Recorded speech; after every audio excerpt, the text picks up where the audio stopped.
1장에서 피터 드러커는 전체주의, 즉 파시즘의 의미와 어원에 대한 설명과 일반적으로 파시즘이 등장하게 된 세 가지의 가설에 대한 소개와 그 가설들에 대한 반박과 파시즘의 증상에 대해 소개합니다. 이러한 설명은 저자가 독자들이 파시즘에 대한 잘못된 생각을 고치고 제대로 인식할 수 있게 하려는 목적이 엿보입니다. 전체주의, 즉 파시즘이라는 단어는 라틴어 파세스에서 유래했는데 이는 고대 로마의 권위의 상징이었던 도끼를 의미합니다.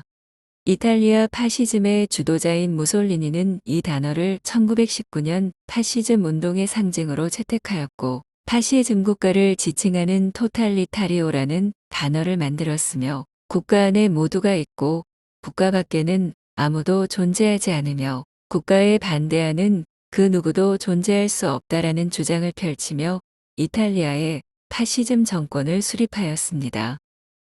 파시즘의 등장 이유에 대해서는 여러 원인들이 있지만 일반적으로 받아들여지는 유력한 세 가지의 가설이 존재합니다. 첫 번째 가설은 인간의 원시적인 야만성과 포악성이 나쁜 방향으로 분출된 것이라는 야만성과 포악성 가설입니다.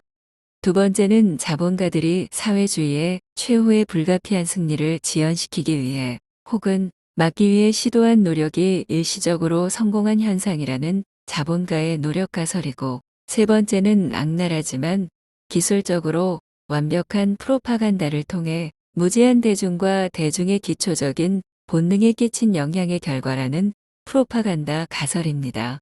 하지만 저자인 피터 드러커는 이 세 가지 가설 모두 잘못된 환상이라 말합니다. 먼저 첫 번째 가설인 야만성과 포악성 가설에 대해 알아보겠습니다. 파시즘은 우리가 여러 기록을 통해 알고 있듯이 대량 학살 등 심각할 정도로 살벌하며 무자비한 잔인성을 보여줍니다. 이러한 모습에 대해 피터 드러커는 파시즘은 분명히 비난받아야 하는 충분한 이유가 있다고 말합니다. 하지만 이것은 혁명의 일반적 증상일 뿐이며 원인, 본질, 방향에 관계없이 모든 혁명에서 관찰되는 것이라고 했습니다. 두 번째 가설은 자본가의 노력 가설입니다. 이 가설은 전체주의가 기본적으로 사회주의를 적대하는 것으로 보이기 때문에 나온 가설입니다. 하지만 설명에 따르면 이 가설 또한 사실과는 다릅니다.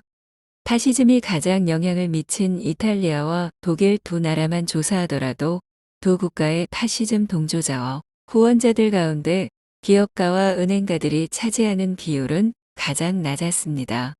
이 부분을 기업가와 은행가 계급 자체가 적기 때문이라고 반박하며 대기업이 파시즘의 이익을 본다는 주장도 가능하지만 이 또한 전체주의 경제하에서 대기업이 가장 핍박받는 것을 보면 진실이 아닙니다. 마지막 가설은 프로파간다 가설입니다.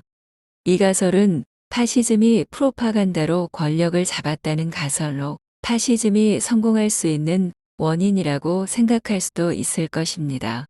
하지만 이 가설도 사실은 아닙니다. 이 가설에 대해 피터 드러커는 가장 위험하고 동시에 가장 바보 같은 설명이라고 서술했습니다.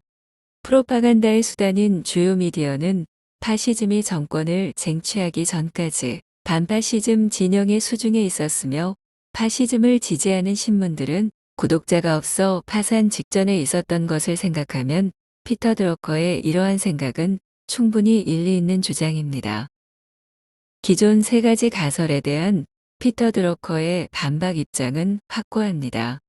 야만성과 포악성 가설은 그저 모든 혁명의 성질일 뿐이고 자본가의 노력 가설은 역사적 사실을 조작해 마르크스 이론을 합리화하려는 빈약한 시도일 뿐이며 프로파간다 가설은 파시즘이 정권을 잡기 전까지 주요 미디어가 반파시즘의 수중에 있었기 때문에 피터 드러커의 반박은 충분한 근거가 있는 주장입니다. 피터 드러커는 이를 통해 대중이 파시즘에 대해 얼마나 많은 환상을 가지고 착각을 하는지를 보여줍니다. 이러한 환상을 걷어내고 파시즘을 관찰하면 파시즘의 여러 증상을 볼 수 있습니다. 그중 대표적인 것은 적극적 이념의 부재, 기존 이념에 대한 부정, 약속을 믿지 않으며 가담한 대중으로 크게 세 가지가 있습니다. 파시즘에는 적극적인 이념이 존재하지 않습니다. 일반적인 혁명은 충분한 시간 동안 지역적, 사회적 영역적 중심 이념을 발달시키고 전파되어지다가 특정 사건이나 인물에 의해서 혁명으로 발생하여 그 이념에 맞는 정책 등을 펼칩니다. 하지만 파시즘 정권은 수립 이후 적극적인 정책도 시스템도 존재하지 않았으며 무솔리니는 생각과 이념보다 행동과 혁명이 앞선다고 주장하며 인간이 역사를 만든다라고 공공연히 말합니다. 이념의 발달로 혁명이 일어난 것과 달리 전체주의는 혁명이 먼저 일어났기 때문에 모든 전통적 이상과 이념에 대해 반박, 투쟁, 거부하는 데 집중되었습니다. 이러한 전통적 이념과 이상을 거부하는 행태는 파시즘의 또 다른 증상으로 나타납니다. 파시즘은 최초로 권력의 정당성 요구조차 부정합니다. 파시즘을 제외한 모든 권력은 권력 아래 성립된 정치적, 사회적 질서, 권위가 신민에게 이익이 된다는 것을 스스로 증명할 것을 요구받았습니다. 이러한 것을 파시즘은 권력이 그 자체로 정당성을 내포한다는 우스꽝스러운 말로 당당하게 거부하였고, 놀라운 것은 이러한 말을 파시즘, 정권 하의 시민들이 수용한다는 것입니다. 이러한 시민들의 이해할 수 없는 행동은 파시즘의 마지막 증상에서도 나타납니다. 특히 독일의 나치는 여러 약속들을 말하지만 대부분은 양립 불가능한 경우였습니다.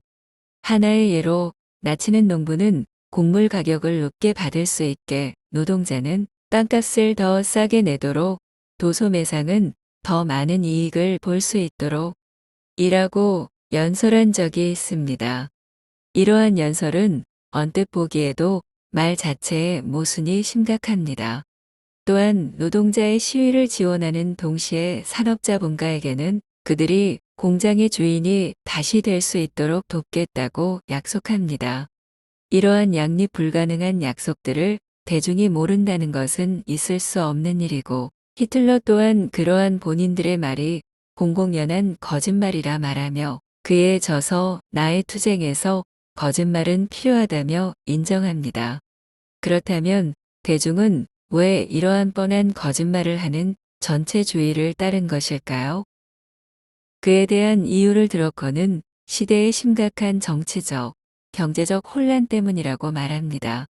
1차 세계대전 이후 그 전까지 세계를 주름잡았던 자본주의는 힘을 잃었으며, 대항마로 나타난 공산주의 또한 러시아에서 사회주의 정부를 수립하는데 그치고 그 힘을 잃어갔습니다. 또한 베르사유 조약하에 있던 국제 정세도 패전국에게 많은 부담을 지우며 언제 터질지 모르는 아슬아슬한 상태를 유지했습니다. 이러한 점 때문에 이탈리아와 같은 후발 자본주의 국가와 독일 같은 패전국 국민들은 절망적이었고, 이러한 절망을 극복할 기적적인 일을 기대했기 때문에 전체주의를 지지한 것입니다. 말 그대로 모순되기 때문에 믿는 것입니다.